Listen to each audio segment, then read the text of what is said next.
Thank you so much for including me in this wonderful conference. I love being in the company of faith-filled women.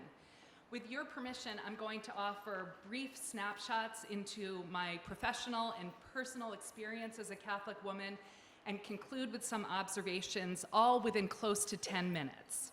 Here goes.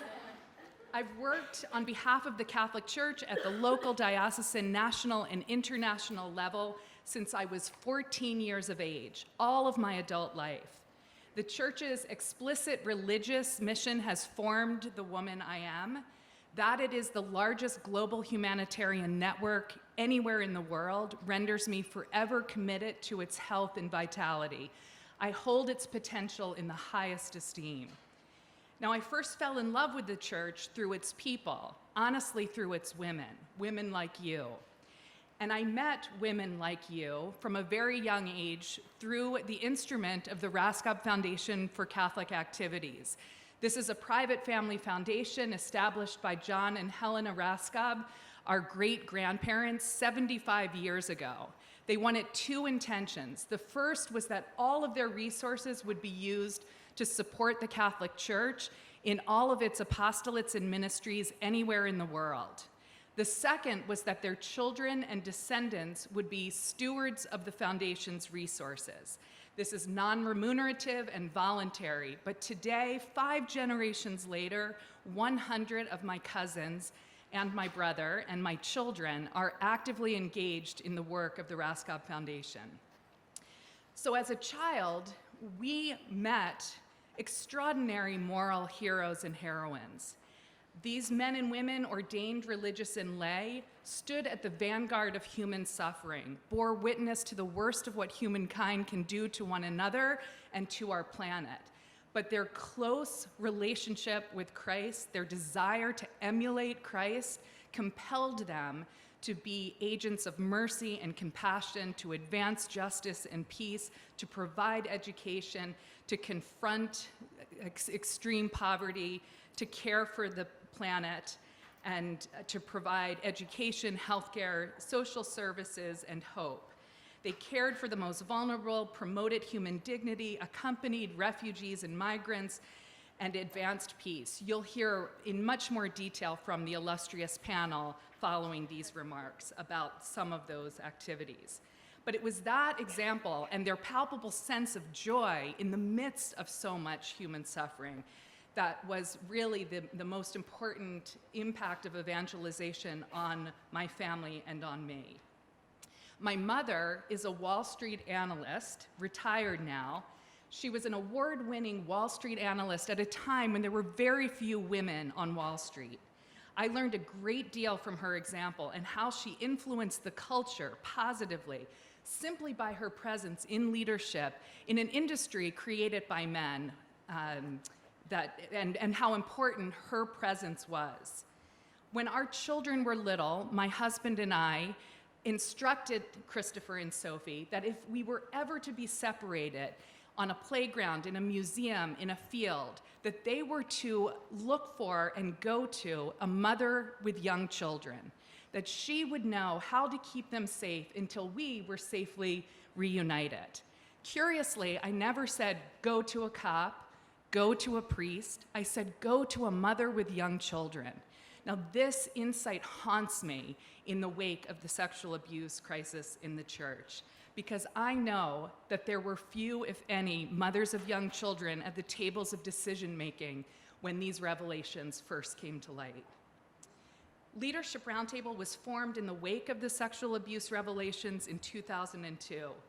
We promote best practices, accountability in the management, finances, communications, and human resources of the church, and have been called on again since last summer by more than 50 US bishops to help them recover and reform. This is hard, demanding work, but necessary, and to do nothing is to be complicit. I've studied theology all of my life, including attending divinity school. My professor, advisor, and subsequently spiritual director is a religious sister of mercy. She advised us something when we were students of hers, so I was in my early 20s. She said something I've never forgotten, which I want to share with you. It's been a great gift. She said, "Remember what it is you most love about being Catholic. Remember what it is you most love about your faith, the church, and membership in the church. Name it, claim it.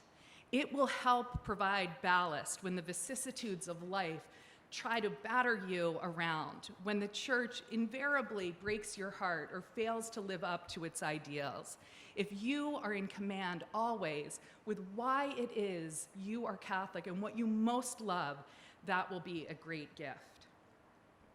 For 11 years, spanning 3 popes, a small cadre of women colleagues and friends of mine, each representing their own Catholic family foundations, have been journeying to Rome and to the Vatican to have private meetings with the cardinals who form the inner circle to the Pope. These are the prefects and presidents of the pontifical congregations and councils. They run the dicasteries. And our sole purpose over these 11 years in these private meetings has been to talk about the role of women in the church, opportunities to elevate women to positions of meaningful leadership at every level of the church, even in the Roman Curia, and opportunities that will ensure that women, together with men, are at the tables of decision making. It has been remarkable and illuminating. Nothing we suggest of the scores and scores of practical suggestions violates magisterial teaching, canon law, or ecclesiology. Sometimes I think it is just our collective failure of will or imagination to not implement these. Our thesis is simple. When a young Catholic woman looks at the landscape of her professional life, especially in the West, she knows that she can reach the highest levels of leadership in any sector or industry. And when that same woman discerns a vocation to serve the church she loves, many times she is met with limitations on the full complement of her gifts, skills, and abilities. This is inherently frustrating, and we risk losing that woman. Instead, she becomes the CEO of an international corporation. This has consequences for her children, both boys and girls.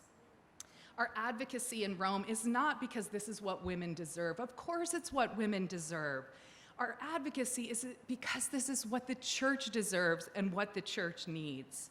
When the percentage of women on corporate boards increases to approximate equality with men, the return on investment for shareholders increases.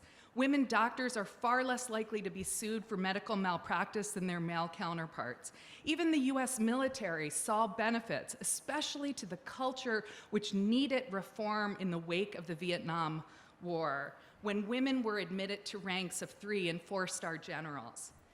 Look, it's not that women are smarter than men. We are all simply myopic. We only know what we know.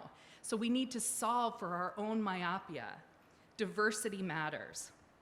Modeling lay clergy collaboration can be extremely effective and is something I think our church is moving toward when we embrace co-responsibility and recognize that we are all called to live out our baptismal responsibilities.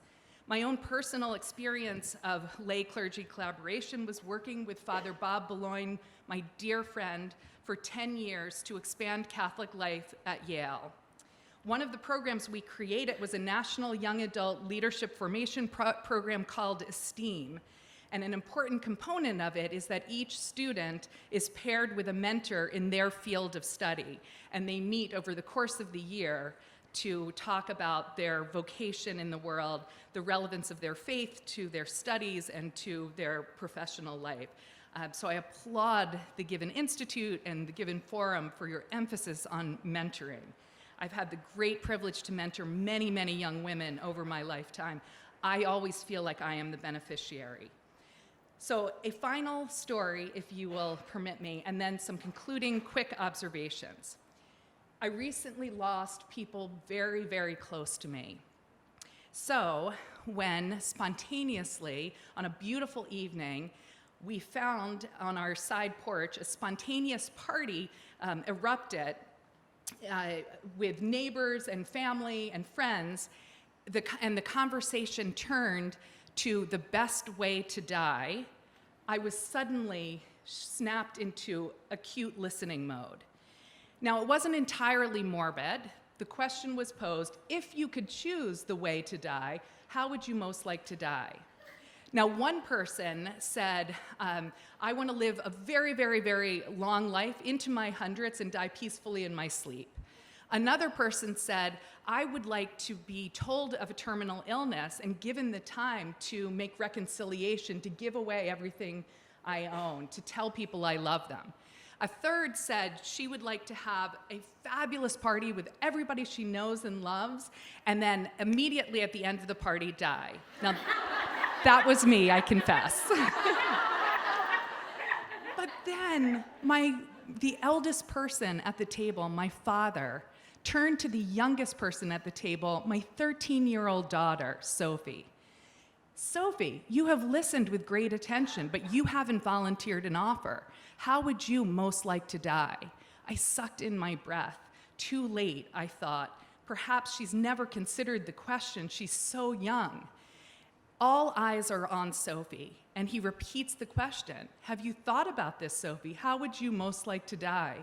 And Sophie said, yes, Granddad. I hope I die saving somebody else's life. Wow. 6 observations. Many women have extraordinary leadership capabilities, integrity, intelligence, intuition. Those are just the I's. Courage, faith, compassion, perspective, and persistence. When women are included alongside of men at tables of decision-making and at every level of leadership, cultures improve, better decisions are made, performance is strengthened, and mission is advanced. Church, pay heed. Second, ignoring the potential of women, underutilizing the contribution of women, the leadership of women, and the perspective of women is to be a poor steward of one of the most valuable assets the church has at its disposal. Third, when the church loses women, it risks losing her children, boys and girls. This has a deleterious effect on vocations, especially to the priesthood and religious life. Fourth, young women are often the wisest at the table. Their voices count, your voices count, and need to be amplified. Fifth, mentoring matters enormously and is as much a gift to the mentor as the mentee. Sixth, the future of the church, the degree of its vitality, the restoration of trust in its leadership, and the advancement of its mission depend on the active participation in leadership and decision-making of women. 6 insights, may they be 6 blessings for our beautiful, broken, beloved church. Thank you for your commitment to your faith and to the church. Let's be the church we want to see, worthy of our daughters, granddaughters, nieces, and goddaughters. Thank you for being signs of hope for me today.